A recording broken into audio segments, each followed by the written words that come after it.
Kolkata Howrah bridge. এটা কিনা প্রতিদিন লক্ষ লক্ষ মানুষের আনাগোনা, কিন্তু আজই মোর চোখের সামনে দেখা এবং গঙ্গা নদীর চান করা এটা মোর জীবনে প্রথম ছিল।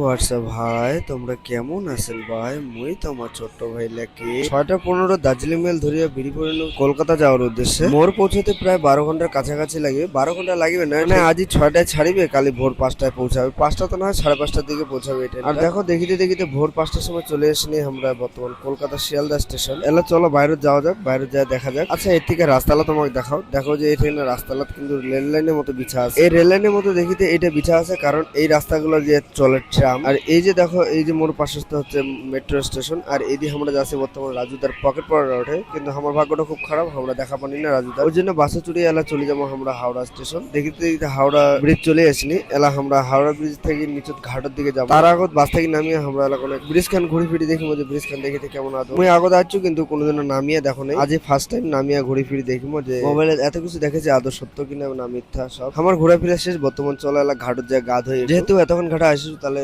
মানে চান না করিয়া যাওয়া যাবে না। আর মুই শুনেছি এটা কিনা চান করিলে নাকি সমস্ত পাপ ধুয়ে যায়। যে মোর মতো গঙ্গা মাকে ভালোবাসেন তাহলে একবার কও জয় গঙ্গা মাকে জয়। আর এটা কিনা চান করতে করতে খুব একটা জিনিস ভালো লাগে যে দেখো মোর পিছনে একটা বোট যাচ্ছে, বোট কয় না শিপ কয় ঠিক মতো আমি কর পাচ্ছ না, কিন্তু যাচ্ছে দেখি এটা ভালো। মোর কিন্তু বর্তমান গা ধোয়া শেষ। আর এটা কিনা হাজারো হাজারো মানুষ আছে চান করে, কেননা সবাই জানে যে গঙ্গা চান করিলে সমস্ত পাপ ধুয়ে যায় আর মন প্রাণ সব শান্তি হয়ে যায় নাকি, এরকমই আর কি শুনে শুনে। আর হ্যাঁ মোর ভিডিও তোমার কেমন লাগলো একটু কমেন্ট করে কবেন। নেক্সট পার্ট কালি আসিবে।